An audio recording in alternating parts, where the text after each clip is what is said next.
Plus de 15 000 euros, c'est ce que va vous coûter un mauvais recrutement. Je le sais très bien parce que j'ai fait des erreurs comme pas possible ces dernières années. En 15 ans, j'ai recruté un peu plus de 40 personnes et j'ai identifié 5 erreurs que j'ai fait et que je voudrais vous partager aujourd'hui pour que vous n'ayez pas à les faire et que vous n'ayez pas à perdre tout cet argent. Si vous découvrez cette chaîne, je m'appelle Maxence Entertainment, je suis fondateur et CEO d'une agence qui s'appelle Make Sense for Digital. Moi avant, j'ai passé un peu plus de 10 ans dans le e-commerce où j'étais notamment directeur marketing chez Tikamoon que j'ai accompagné de 2 à 60 millions d'euros de CA annuel et où j'ai structuré tout le service marketing. Ces dernières années, j'ai recruté plein de profils différents, que ce soit des développeurs, des graphistes, des commerciaux ou des marketeurs. Et à chaque fois, c'est pas lié au métier, mais il y a des erreurs qui ont pu être évitées et malheureusement, je suis tombé en plein dedans.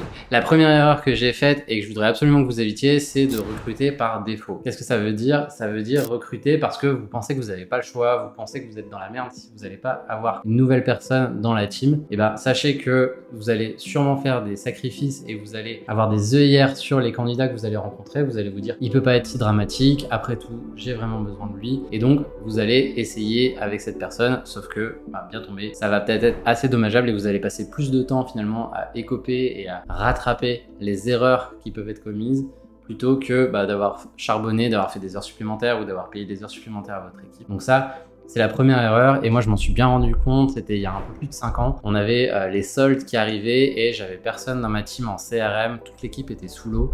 On avait vraiment besoin de quelqu'un pour gérer à la fois toute la partie animation commerciale et toute la partie newsletter, donc les newsletters qui allaient être envoyés aux clients, aux prospects, toutes les personnes dont on avait l'adresse email pour essayer de les faire acheter pendant les soldes et communiquer avec ces personnes-là sur le plan d'animation commerciale que cette personne allait faire. Donc, j'ai eu à l'époque 20 candidats sur ce poste, tout le monde était plus ou moins compétent dans le domaine, on va dire, mais il y avait une personne qui sortait un peu du lot parce qu'elle avait les bonnes compétences. Par contre, en termes de valeur et de fit avec l'équipe, c'était vraiment dramatique. Et donc, cette personne-là, elle est arrivée en mai, les soldes c'était en juin, et ça s'est arrêté en août, si je dis pas de bêtises, c'était un CDD. Heureusement, ça a évité les erreurs sur le long terme, mais du coup, cette personne, elle a permis effectivement que les soldes se passent bien, on a fait une bonne saison, il n'y a pas eu de souci à ce niveau-là.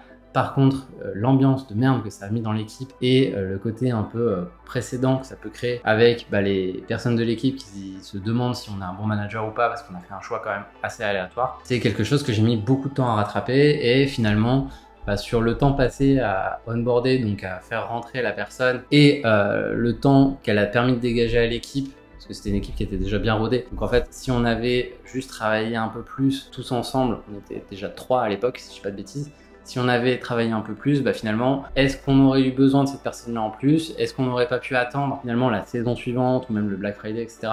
pour trouver la bonne personne? Parce que finalement, oui, il nous fallait qu'une seule personne en CRM, donc on n'était pas obligé de choisir parmi cette première cuvée de 20 candidats.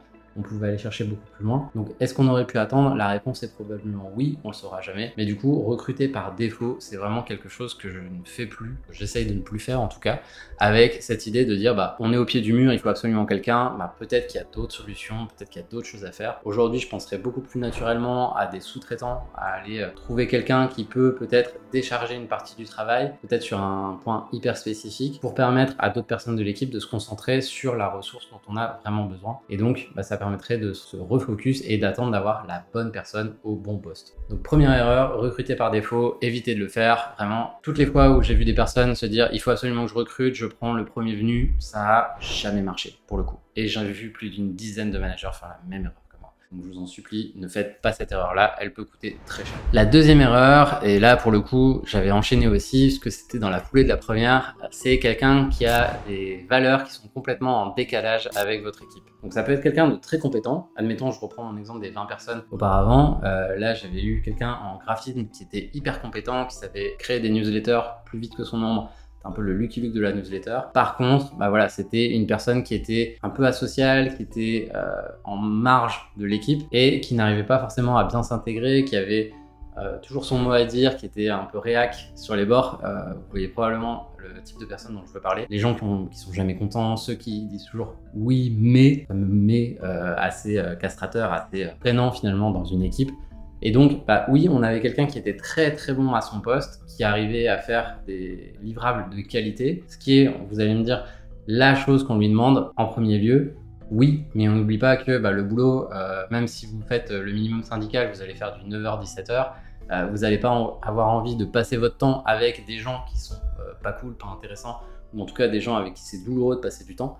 Et donc, même si vous avez un avion de chasse avec vous, si c'est pas quelqu'un avec qui vous prenez du plaisir à travailler, quelqu'un qui est dans une énergie positive, mais plutôt quelqu'un qui justement va être un trou noir qui va aspirer l'énergie du groupe, pour le coup, c'est dommageable à long terme parce que oui, vous allez avoir vos newsletters, vos pages web, tout va être nickel. Par contre, vous allez avoir une ambiance de merde et ça va se ressentir sur tout le reste de l'équipe, malheureusement. Et donc, vous allez avoir le départ d'autres personnes. Et normalement, dans votre équipe, vous avez d'autres avions de chasse. Et donc, vous allez plutôt vouloir privilégier ces personnes-là avec qui c'est agréable de travailler, qui travaillent bien et avec qui vous passez des bons moments, plutôt que d'avoir quelqu'un qui est bon techniquement, mais qui est insortable. Clairement, vous voulez pas le mettre en face d'un client, vous voulez pas le mettre en face d'autres services, c'est vraiment quelque chose qu'il faut éviter. Donc ça, vraiment prendre quelqu'un uniquement pour ses compétences, les hard skills, comme on dit parfois dans le domaine RH. Les hard skills, c'est les compétences techniques. Les soft skills, ça va être les compétences un peu plus, par exemple la gestion de projet, les côtés un peu plus compétences humaines, si on veut.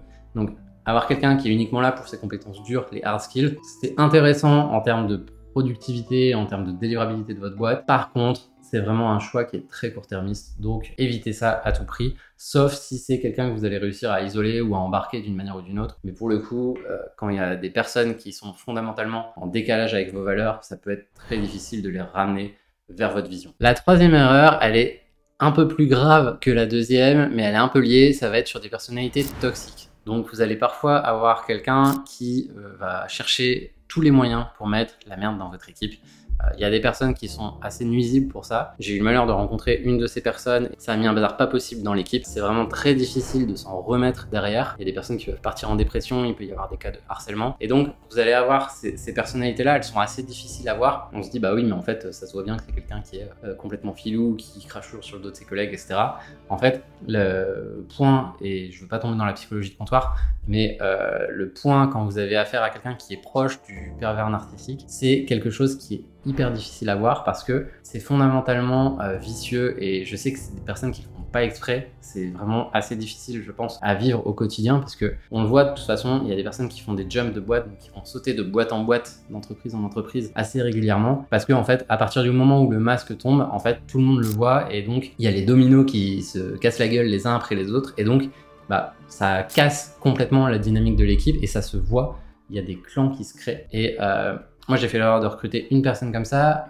J'avais vu un autre manager dans mon précédent job qui avait eu ce type de personnalité dans son équipe. Ça peut vraiment créer des dommages assez majeurs. C'est assez difficile de s'en sortir parce que c'est des personnes qui vont aussi vous amener à vous re-questionner tout le temps, tout le temps, tout le temps. Si vous avez un minimum le syndrome de l'imposteur, ils vont savoir où appuyer pour faire un x1000. Si y a des gens dans votre équipe qui peuvent être en doute, en semi-dépression ou quoi que ce soit, ils vont savoir appuyer là-dessus aussi. C'est vraiment des personnes qui sont très fortes pour voir là où ça peut faire mal. Et quand on est entrepreneur, pour le coup, on met un peu sa tête sur le bio, on est en risque soi-même. Avoir ce type de personnalité dans votre boîte, ça peut vraiment, vraiment vous mettre très mal, vous mettre limite au bord de la dépression.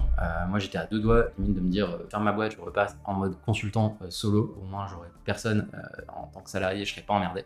Donc, ça peut aller très loin pour le coup. Et il faut savoir être bien accompagné pour sortir ces personnes-là. Donc là, une fois que vous avez fait rentrer le loup dans la bergerie et que la période d'essai elle est terminée, faites-vous accompagner d'un avocat. Faites-vous accompagner d'un psychologue du travail. Vraiment, allez trouver les bons relais qui vont bien pour justement faire en sorte de rebondir, vous et aussi votre équipe, parce que votre équipe généralement en souffre. Donc vraiment, les personnalités toxiques, il y a tout un jeu de questions, je vous les mettrai normalement en description de l'épisode, que vous pouvez poser dès l'entretien d'embauche pour essayer de trouver s'il y a un loup dans un entretien, si la personne elle est un peu fausse, etc. Parce que c'est des gens, comme je le disais, qui ont des masques et qui cachent très très bien leur jeu. Donc vraiment, si vous avez le moindre doute dans une embauche, posez ces questions-là. Moi, depuis que je le fais, je ne me suis pas fait avoir. Donc pour le coup, ne faites pas les mêmes erreurs que moi. Si je peux vous les éviter, c'est tant mieux. La quatrième erreur, c'est de croire trop facilement ce que les personnes vont vous dire en entretien. Ça m'est pas arrivé une seule fois quand j'étais en CDI, quand j'étais manager, directeur e-commerce de l'autre côté. Par contre, ça m'est arrivé plusieurs fois maintenant que je suis à mon compte, parce que je pense que j'ai tendance à trop faire confiance aux personnes que je reçois en entretien, à trop croire ce qu'on va me dire et à être un peu naïf sur les bords en me disant qu'au pire il y a des périodes d'essai et que si la personne me ment, c'est tout, ça va s'arrêter là. Mais en fait, ce qu'on remarque, ça m'est arrivé 2 fois, donc ça commence à faire, on va se demander si je suis un bon recruteur ou pas de toute façon. Le premier exemple, tout simplement, c'est quand on demandait à nos candidats s'ils parlaient anglais ou non, et en fait je faisais pas passer de test maintenant parce que je me disais si la personne parle pas anglais, je vais vite le voir et donc ça va s'arrêter là. Et donc, les personnes, déjà, il y a deux problèmes dans ça. C'est bien parler anglais, c'est très subjectif finalement. Même les niveaux B2, C1, etc., qu'on voit souvent sur les CV, ça veut pas toujours dire grand-chose. Et donc, bien parler anglais, c'est pas assez précis. Donc, il y avait eu ce cas où une personne m'a dit pouvoir parler anglais facilement.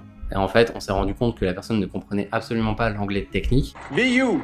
Be proud of you. Or nous, on a quand même à peu près un client sur 5 à l'agence qui est basé aux États-Unis et au Canada anglophone. Donc c'est assez compliqué quand on a des consultants qui savent pas parler anglais et qui ne comprennent pas ce que disent les clients. Et donc ça, pour le coup, c'est quelque chose d'assez dommageable. Et le problème, c'est que quand vous dites oui à quelqu'un pour un poste, vous dites généralement non aux personnes qui étaient en position 2 et 3. Vous prenez pas la médaille d'argent, vous prenez pas la médaille de bronze, vous prenez que la médaille d'or. Sauf que si la médaille d'or, en fait, il avait pris des stéroïdes, il avait menti, et en fait vous avez plus vos backups derrière. Donc ça, nous on a mis quelques temps à s'en rendre compte, mais ça se comptait vraiment en semaines, et donc c'est quelque chose qu'on cherche à tout prix à éviter. Et maintenant, tout bêtement, on met 2 tests d'anglais, un test écrit qui est le test de Cambridge, si je dis pas de bêtises, qui est gratuit, qui peut être assez poussé au niveau grammatical, vocabulaire, etc.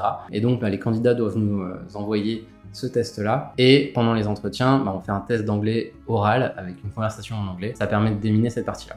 Mais du coup, pour revenir à l'erreur, croire les gens quand ils vous disent « oui, je sais faire ceci »,« oui, je sais parler anglais », etc., c'est quelque chose qu'il faut à chaque fois tester. La deuxième erreur, c'est pour le coup, et là je l'ai fait à chaque fois que j'ai fait des recrutements commerciaux, quand les personnes me disent « oui, oui, je suis apte à prendre en charge un service de zéro et à monter cette partie-là parce que j'ai les compétences X ou Y », et en fait, on se retrouve derrière avec des personnes qui sont pas du tout autonomes ou qui partent dans tous les sens, et on voit qu'en fait, ça patauge, le point n'était pas clair. Et donc, le meilleur conseil que je pourrais vous donner pour compenser cette partie-là, c'est à chaque fois d'aller vérifier. Ok, tu me dis que tu sais parler anglais, raconte-moi une situation professionnelle où tu as démontré une expertise de l'anglais.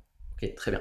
Tu veux me montrer que tu as déjà construit un service commercial. Ok, raconte-moi comment tu as fait précisément, quels ont été les résultats, et évitez évidemment que les personnes vous disent voilà, j'ai fait ça, ça, ça, par contre les résultats, je sais pas trop, non. Il faut vérifier les résultats à chaque fois. C'est pas une histoire en fait, on cherche pas les anecdotes que les gens vont nous raconter, on cherche à valider un socle de compétences que les personnes peuvent avoir et pas juste à ce qu'ils nous racontent leur vie. On cherche à cocher des cases, pour le coup, c'est ce qu'on va chercher à faire dans les entretiens. Et donc, vérifier, comme le disent les Américains, quelqu'un qui has been there, done that. Quelqu'un qui a déjà été là, qui a fait ce pourquoi vous voulez l'embaucher, et donc vous l'amenez. Oui, ça peut être quelqu'un de plus junior, oui, ça peut être des compétences peut-être un peu plus limitées, mais en tout cas, vous validez clairement le pool de compétences que vous allez chercher. Et enfin, la dernière erreur, c'est le fait de se dire, au pire, il y a une période d'essai. Ça, c'est une erreur que j'ai fait une seule fois, je ne la ferai pas 2 fois. Parce que quand vous croyez les gens en entretien, pour le coup, vous allez vous dire, bah oui, au pire, j'ai 2, 3, 4 mois pour vérifier que la personne ne m'a pas menti. Et en fait, le problème, c'est que ce soit votre temps ou celui de vos équipes, quand vous allez recruter quelqu'un, il y a un temps incompressible pour que la personne s'adapte à votre business, pour qu'elle comprenne vos enjeux, qu'elle comprenne vos process, comment vous fonctionnez. Bref, ça vous prend un temps et une énergie de dingue en termes de dynamique d'équipe, en termes de charge sociale au sens mental, espace mental que la personne va prendre dans une équipe, c'est conséquent. Et donc, vous pouvez pas vous dire, bah tiens, au pire, ça le fait pas, au pire, la porte, elle est là. Ça, pour le coup, je sais que c'est très américain de se dire, bah au pire, la personne, elle vient, elle repart. Moi, j'ai beaucoup de mal avec ça parce que il y a un engagement moral, un engagement mental et un engagement humain qui est pris quand vous recrutez quelqu'un. Et donc, l'idée, c'est de muscler un peu plus probablement le processus de recrutement, d'avoir peut-être un entretien de plus. On sait que les candidats, ça peut embêter certains s'il y a trop d'entretiens, mais pour le coup, même pour eux, en fait, il faut qu'ils comprennent que c'est bien pour eux de valider si la personne va être bien dans votre entreprise ou non. Et donc, ce temps qui est passé avant la signature du contrat de travail, il est hyper important. Donc, se dire au pire, ça foire, c'est peut-être bon aux US. Pour le marché francophone, je suis pas sûr. Pourquoi? Parce qu'on a aussi beaucoup plus de mal avec cette culture du hire fast, fire fast. Je sais que c'est un sujet où en startup, ça existe encore beaucoup. Par contre, pour les équipes, on est quand même dans un marché du travail qui est assez stable, où les personnes ont tendance à rester longtemps, à avoir des longs préavis. Les gens mettent du temps à arriver quand ils ont 2, 3, 4 mois de préavis à faire dans leur ancienne boîte avant d'arriver. Et donc, il n'y a pas cette rotation rapide qu'on peut avoir aux US qui facilite le côté tu viens, tu repars. Donc ça, pour le coup, je réfléchirais beaucoup plus avant de faire rentrer quelqu'un dans l'entreprise maintenant. Et par contre, avec des freelances, j'ai beaucoup moins ce problème de dire ok, on fait un mois de test et on voit si ça passe ou si ça passe pas en fait. Donc, il y a vraiment cette différence entre des freelances, des sous-traitants externes et des personnes que vous allez recruter en CDI, en CDD ou en alternance, peu importe les systèmes de contrat que vous utilisez. Mais il y a une différence fondamentale entre les deux. Pourquoi? Parce que un freelance, vous ne l'embauchez pas, vous contractualisez avec lui pour une prestation. Un salarié, c'est très différent puisqu'il va venir dans votre boîte et il va s'y intégrer de manière assez différente du freelance qui, même s'il vous aime bien, même si il travaille de plus en plus avec vous ou si ça fait longtemps, il sera toujours externe à la boîte, même s'il peut être très proche. Voilà, j'espère que cette vidéo vous a un minimum éclairé sur les erreurs de recrutement que moi j'ai pu faire. Ça peut donner un tableau assez dramatique finalement de mes capacités de recruteur. Par contre, ce qu'il faut se dire, c'est que j'ai recruté un peu plus de 40 personnes et là on parle de 5 erreurs. J'ai dû avoir 5 ou 6 problèmes sur toute ma carrière, ce qui, je trouve, reste assez raisonnable pour le coup. J'essaye de m'améliorer. Mais on n'a jamais fini le jeu du recrutement, on est avec de l'humain et donc l'humain ça reste assez complexe et donc c'est normal de faire des erreurs à mon avis. Le tout c'est de chercher à les minimiser pour perdre le moins d'argent possible évidemment. Et donc ces erreurs là, j'espère que vous ne les ferez pas dans votre boîte et que vous serez beaucoup plus tranquille sur vos recrutements. Quant à nous, on se retrouve la semaine prochaine pour une prochaine vidéo et pour ne rien louper, abonnez-vous!